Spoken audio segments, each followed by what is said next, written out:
children of the night, and welcome to part 3 of my Let's Play of Aria of Sorrows. Well, let's see where we stopped. Sorry that I didn't post this sooner. Also, I had to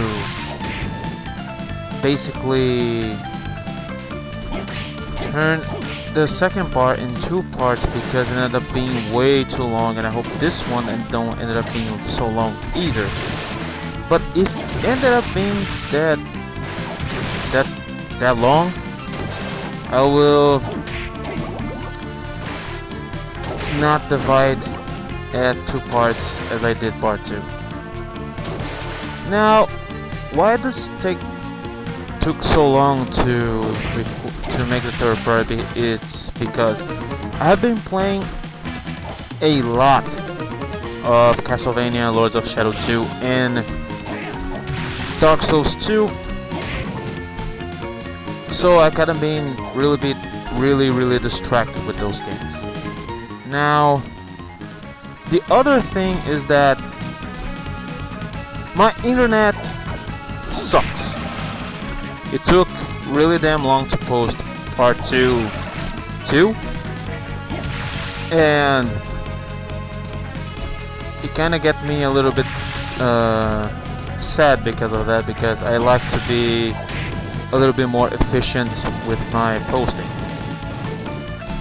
And another problem that I have to deal with is the fact that now my PS3 is turning itself off for some reason. I have researched it online and everything.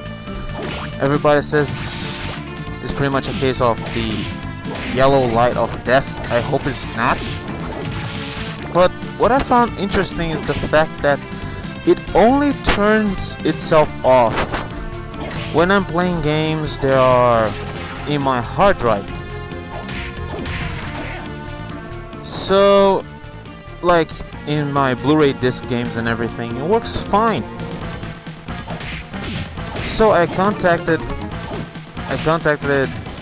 Sony and everything to, oh goddammit, Sony and everything, trying to ask them why this was happening and everything. They said, oh, if you can, you must clean it up and put the console in a more, how can I say this? God damn it. In a better place, because it was pretty much encased in my desk. So I moved it to a place where it can where it can get some really necessary air. But it kept happening for some reason. It kept happening.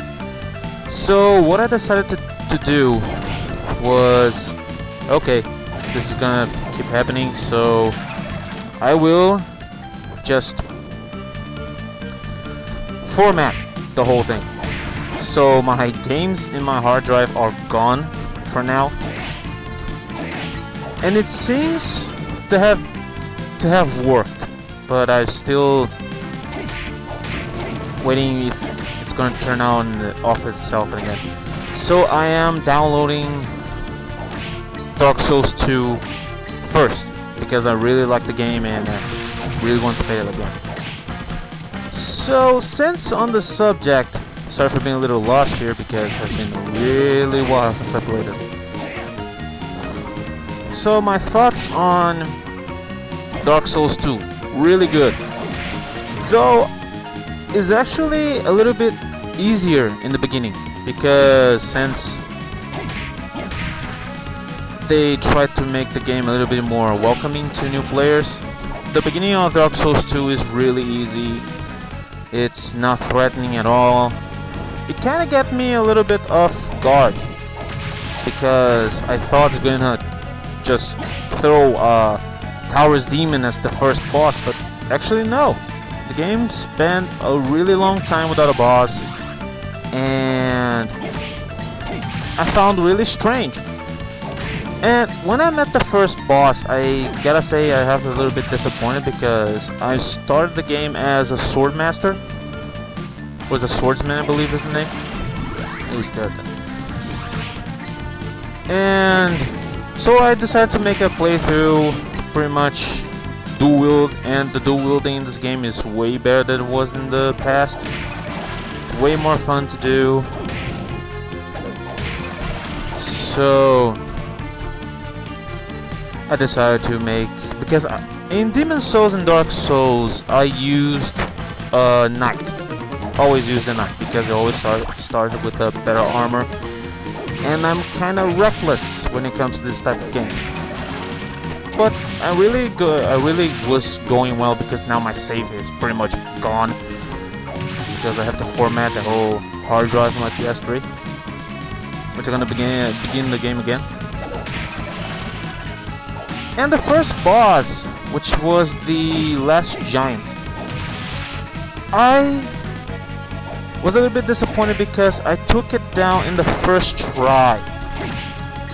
In the first try I was like, wow, really? This is it? This is the first boss?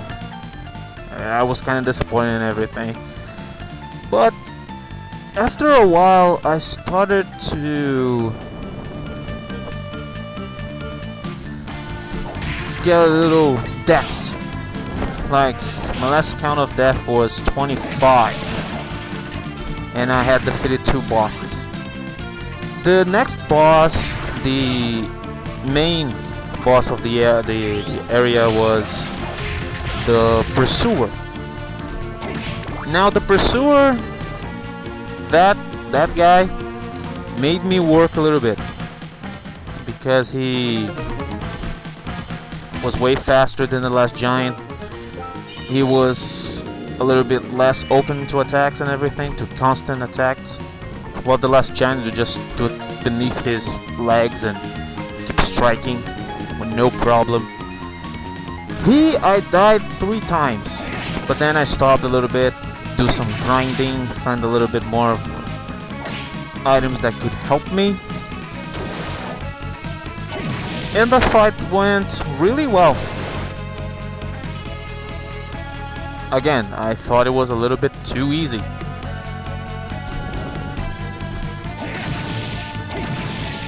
I had watched like Rurikon, blind playthrough of it, and it had a little bit hard time with the last giant, like Time. Also have a really trouble with the Pursuer and everything. Rurikon is using a cleric, and Palatine was using, if I believe, was a mage. And Rurikon was having a little really trouble with the Pursuer, because the mace has pretty much no, and I mean no, reach. So I decided to research a little bit about the covenants and everything on Dark Souls 2. There's a lot of covenants. One of the problems that I realized with the covenants, at least to me, was the fact that most of the covenants are based on online methods. Like, for example, the Blood Bros. The Blood Bros, in order to gain more rank, you need to keep invading people. Like, you need, if I believe, 10 host deaths in order to get ranked 1, or kill a blue sentinel. No, stuff like that. And the problem is that since my internet connection is pretty much shit, and I need to depend on my internet to actually make sense for me to be in the Blood Bros Covenant. So I was pretty much disappointed. One of the covenants I really want to join, because first I really thought I was gonna be here to say, okay, I'm gonna be a Blood Bro, because they look cool. Now, after that, I discovered that is Dark Abyss, if I believe the name of the covenant, and I was all like, okay, this is the covenant which I'm going to join. Not only is remind me of my favorite character on Dark Souls 1, which was Arthurius. This is pretty much why when I started this account on YouTube, the picture that I have was a portrait of Artorias. And this is why I get my namesake, the Abyss Walker, was from Artorias. So pretty much fitting for me to join the Dark Abyss Covenant. And it doesn't need, the Covenant itself doesn't need a lot of online stuff to do. It's pretty much in-game. So I'm doing that. Another fun thing is I discovered that there is whip weapons again in Dark Souls 2. But in Dark Souls 2, I was watching a moveset of the old whip, and holy shit, does that thing have reach. I was watching a video on the guy taking down the boss of the next area on Dark Souls 2. And oh my god, that thing have a lot of reach, and the moveset is way better than we had in the past. So I was thinking to myself, okay, if I manage to get a little bit of my capture device and everything, I really want to do a Dark Souls 2 playthrough with a Belmont build, which is pretty much going to be the whip, no heavy armor, and using only miracles. It's going to be really cool having this build because I never seen anyone use the whip in Dark Souls like ever. I have seen people done playthrough without the shields and everything, but like, okay, without the shields I get it because it makes the game more challenging, and you can play without the shield like no problem if you can dodge really well and everything. But nobody used the whip in Dark Souls 1 because the whip in Dark Souls 1, the moveset is sucked. Like really, the whip had no reach at all, and it was one of the most disappointing weapons in Dark Souls 1. But in Dark Souls 2, I really like the moveset on the old whip, and since my save file is gone now, I think it's gonna be a really cool idea for me to go and do a sort of like Belmont build with the old whip to see how it goes. And it does tons of damage. I think the guy make the whip like +3 if I believe, and was doing, to the boss at least, the boss in the second area, 273 damage if I believe. That is an insane amount of damage for a whip. Because whip in Dark Souls 1, we never liked that. Everybody that played Dark Souls 1 and tried to play with a whip like I did, I tried to make a full playthrough of myself using only the whip, doing a Belmont build. But holy shit, it didn't go well. I got a lot of frustration trying to do that. It was not like challenging fun, it was challenging frustration. Like playing Ghosts and Goblins in the old NES. It was no fun at all, and I got really disappointed, and I decided to just keep using sword, shield, and just went what I was accustomed to. And I really don't like that because Dark Souls gives you so much options to combinations of playthroughs that is pretty much fun, and what keeps the playthrough of Dark Souls really interesting to me. Because it can go on. Wow. Yoon buries landmines through its turf. Jesus, never got this. This Souls pretty much useless, I believe, if I remember. Never used it. But where was I? Okay. So this is like one of the people that I see that plays a lot of Dark Souls is Rurikhan. And it has done like a co-op playthrough with Peletime, like he was Smo, and I pronounce Smo. And Ornstein is not Ornstein, it's Ornstein. Because if that was Ornstein, it was supposed to be like Albert Einstein. It makes no sense. So, I'll get my ass kicked in this game. He's got a lot of different playthroughs. He's got his most custom playthrough, which is really heavy melee characters, because he's a dwarf fan. And it's really cool. I'm gonna put a link to his channel below in the description so you can see his playthrough. He's doing a blind playthrough of Dark Souls 2. Like I told you, he's playing as a cleric. And I didn't like the cleric class because I'm not a guy that uses cleric, or I'm pretty much more of a melee, sometimes magic guy. Because magic in Dark Souls, is efficient, but it was never that spectacle. Like, yeah, you level up.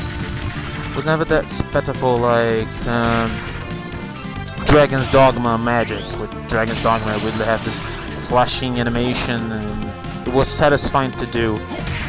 Dark Souls was, the guy holds the staff up in his head and just do the magic. It was efficient. It didn't need to be that spectacular. It doesn't need to be Final Fantasy type of spectacular to make the magic. They pretty much went with the mentality of, okay, what will make efficient? Because if it took a long time like the magic in Dragon's Dogma, oh my god, they will have a lot of people dying. Because the magic in Dragon's Dogma takes a lot to cast. And that time in Dark Souls is precious time, because now the enemies are way more aggressive in Dark Souls 2, which I've noticed has a little bit of vibe of Demon Souls. You start with one Estus Flask when you get to the main hub of the game, which was Majula, almost Majora. And wow, the game is pretty much a bend between Dark Souls and Demon Souls, which I really, really enjoyed. Because first I thought to myself, okay, oh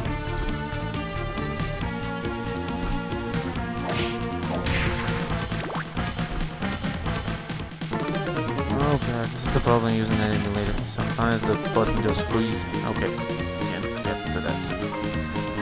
And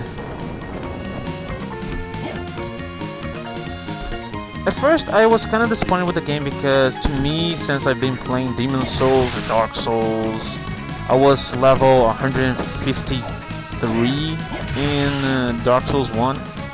I played the shit out of that game, and I really like the Soul series, just because of its style and type of gameplay. Because it really, in its core, I mean, the game is new and everything else, but the way that the game is constructed is really old school. It's just time, blocking and attacking, and it doesn't drag itself a little bit. And a little bit of freeze there. And it doesn't bullshit around. Like, I gained Dragon's Dogma as a Christmas gift, and even now I haven't beat the game, because the problem that I have with Dragon's Dogma is pretty much the fact, god damn it, it's pretty much the fact that the game is way too much spread out. It doesn't have a really good focus. It loses its focus a little bit too easy for me. And one of the most problems that I'm having is the Dragon's Dogma is that you start the game so weak, that is really hard to enjoy the game for what it is. Like, you level up here is not that type of level up that you go, whoa, level up. It's the type of level up that you go like, oh god, level up only now? And then you try to see if your character is doing more damage or something like that, and it doesn't show that much of a growth. Like, I know some of you will say that later in the game the changes are more visible and everything else, but it's kind of hard for me not to have this sense of progression when I'm playing RPGs. Because to me, the best RPG that I've ever played, at least until now, is Dark Souls because of its style of gameplay. Is more combat based, no auto attack. Like, I hate auto attack, and oh my god, this is my favorite Belma of all time. Here we go. Hope my voice is actually really good. Excuse me.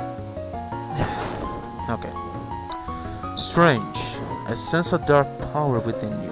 Who are you? It's rude to ask questions before introducing yourself. Okay, yeah, that's kind of right.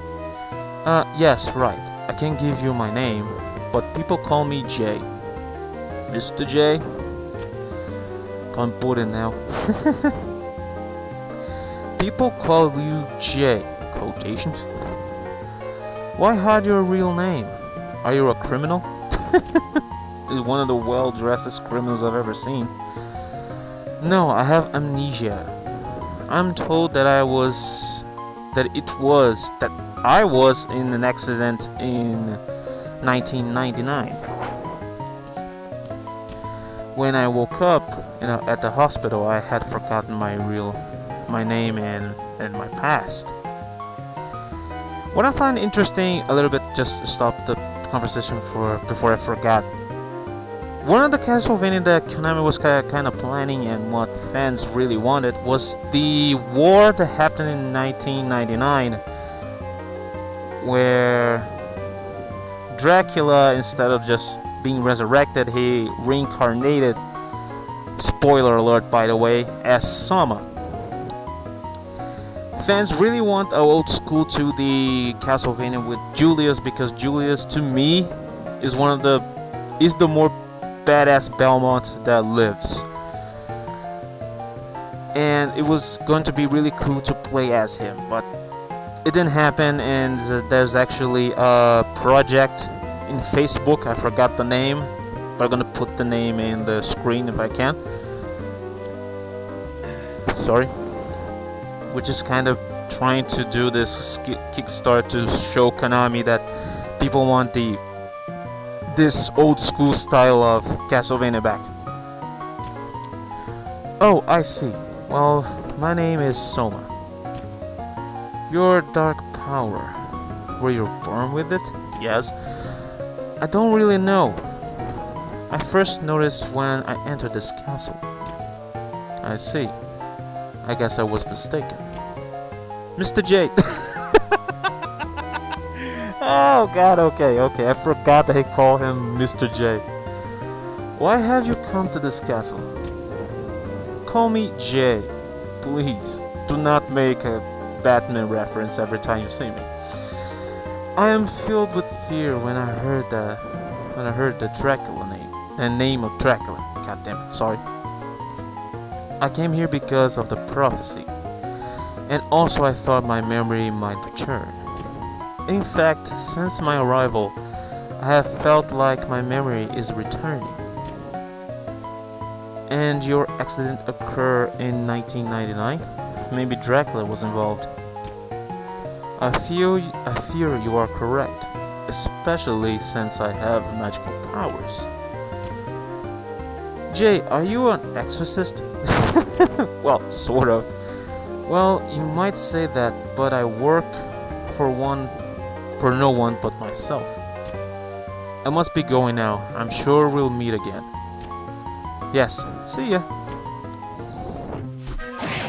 So, ladies and gentlemen, that is Julius Belmont. the badass Belmont alive.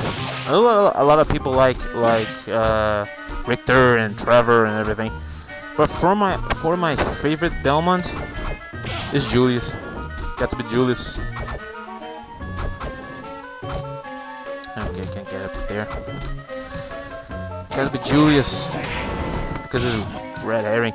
I like Simon a lot, but Julius just owns it. I think he's the most powerful Belmont in the Castlevania lore. You will see what I mean when I have a boss battle with him. If I made the correct things and get the correct souls, of course. Which I pretty much... If I cannot get the souls on the normal playthrough I'm doing right now, I'm going to pretty much work off camera and do some grinding. Oh god, I hate doing grinding. Like, the first time I actually made a save in Castlevania Aria of Sorrow was like 100%. Like I pretty much have told you in part 1, I believe, or part 2. Have to grind for the souls of some of these bastards. It's just a chore. It's pretty much try to grind in any RPG that I've played, like Final Fantasy, and like Final Fantasy was which ones did I grind a lot? 12? I grind in Final Fantasy 12 a lot. I'll tell you something. Soul set. Glow's Fire Ice, actually, Skeleton Knight. Okay, I don't have the Minotaur. Hope we get the Minotaur now. Grinding to me, it only worked like Dark Souls, because the grinding in Dark Souls is kind of required sometimes to do anything. Because you're gonna get stuck and you just grind a little bit and work yourself up again. And it actually feel really satisfying. Okay, one of the other games that I grind a lot and that didn't like it at all was the White Knight Chronicles. White Knight Chronicles is really cool, and I really love that anime style of shonen that they have with the whole giant armored knights that you can transform in. And I believe it was a really looked out exclusive for the PS3. The game is really good. It had this style of combat of Final Fantasy 12, which I really not much of a fan of. I hate this kind of auto-ish attack that the game have. Like, I'm a mashing button geek, mashing button nut. So, oops. And I really like. Okay, oops, samurai armor. Yes, please. But the game is really good, and I feel really sad that it didn't get the attention that it deserved. Like, I really recommend the game for people that have a PS3, because since it's a PS3 exclusive and everything, it's a JRPG, and it's a really good JRPG, because I'm really not much of a fan of JRPGs since Final Fantasy 8. Actually, no, Final Fantasy 9. With Final Fantasy 9, I really hated Final Fantasy 10 for much of its story than anything else. Like, the gameplay of Final Fantasy X was one of the gameplays that I'm actually accustomed to when it comes to RPGs, which is turn-based, and it was actually really good implemented turn-based.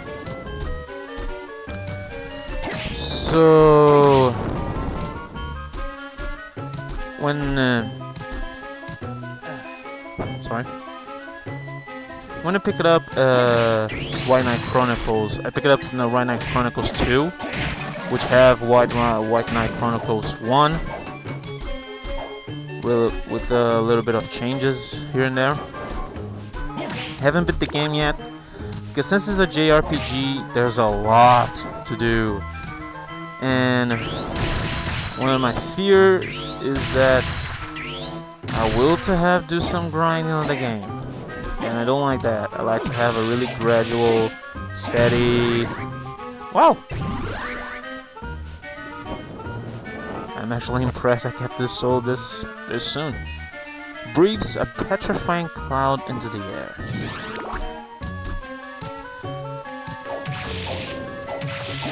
Like, if, RPG... Oh, goddamn, I killed him. Shit. Like, if an RPG, JRPG, or any type of RPG is gonna make me grind, at least make the grind fun. Make the player feel satisfied in killing countless of the same enemy just to level one bit, just a little bit, just to get that really annoying boss dead. Like, grind is a chore. It doesn't matter how you look at it. It's a chore. And in order to make at least the grind feels fun, it depends too much on how... Oh god, I should left some tool alive. It depends how you construct the whole gameplay and how you kill enemies and everything. Because the priority that any game have is to be fun. Like, I pretty much I found like Dragon's Dogma fun, but when it kind of came to grind, I just lose the wish to play the game and everything, and just set it down for like 2 weeks before I pick it up again. And I believe I'm like level 25 in that game. And I'm not even halfway through it yet. Not even halfway through it. And it's disappointing because I really like the way the gameplay is constructed. No auto attack bullshit, nothing like that. It's just mashing, button smashing for combos and everything. And I like that. It was kind of like when the difference between Dragon Age 1 and 2. Like, okay, yes, the story in Dragon Age 2 is not as good as Dragon Age 1, I know. But the thing is, Dragon Age 2 had a little bit more of an interesting gameplay mechanic than Dragon Age 1. Because Dragon Age 1 had the old auto attack thing, and I hate, absolutely, with all my mind, hate auto attack. It just takes away my feeling of control. I don't feel like I am in the game. I just feel like I'm just watching a game play, and I don't like that.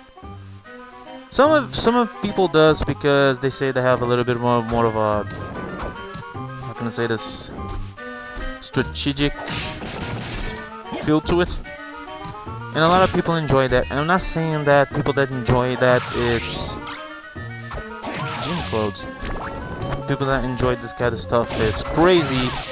But to me, I don't like auto attack in any shape or form, because it just takes away the fun to me. So for this playthrough of Castlevania, I'm just going to beat this boss and call it a day, because I don't want this video to get really long. This just get boring. See, this guy now is a regular enemy.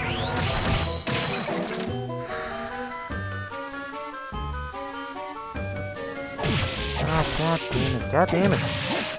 I'm taking so much bullshit damage. Oh god. This guy's a...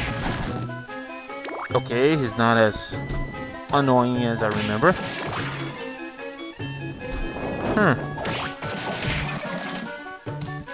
Oh, I'm really that powerful when I first played this game. Oh god, no. Hope it's not gonna show, but there is a screen pop-up, so sorry for the... There we go. because this is, like I said, this is an emulator. This is not on a Game Boy and anything like that. I just played, the first time I played this game wasn't a Game Boy of a friend of mine, but never owned it, a Game Boy. Didn't have the money for it. So this whole playthrough is on an emulator. Because to me it's like the only way that I can play. And Game Boy in my country, here in Brazil, is pretty much impossible to find. Oh yeah, with all lights and stairs. And all that for $500. Kinda worth it. Okay,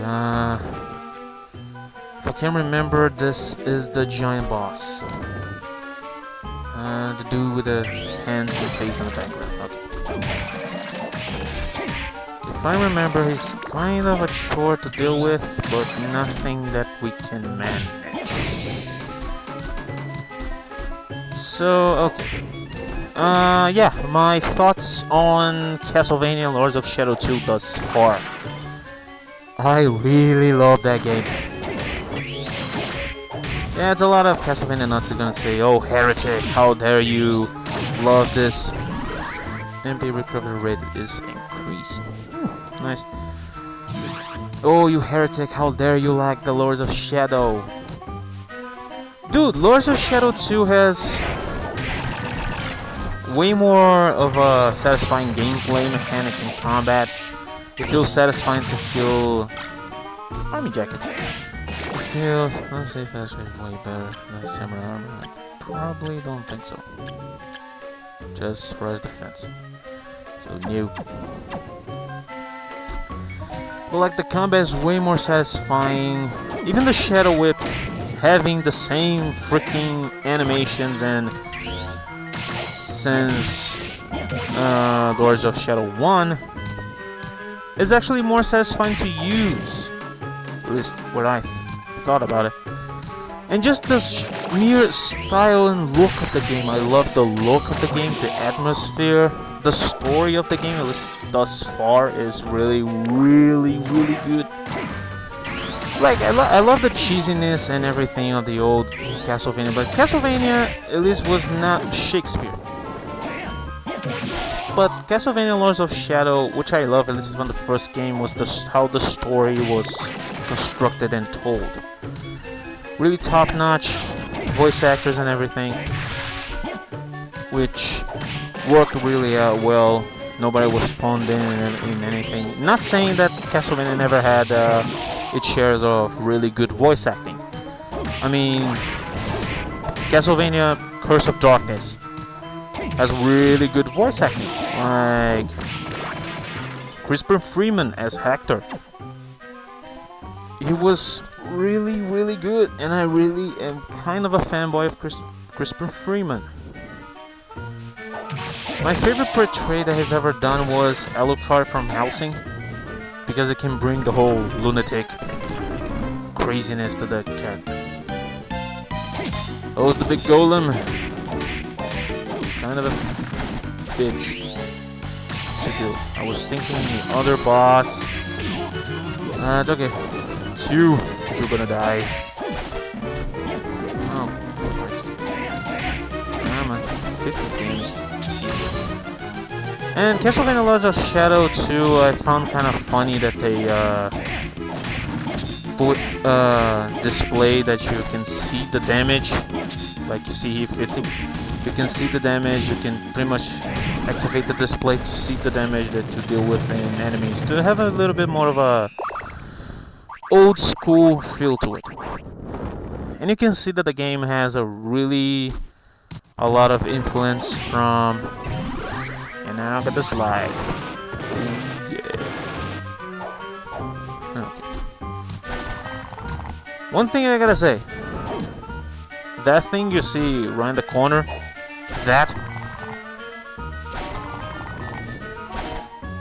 fuck this guy.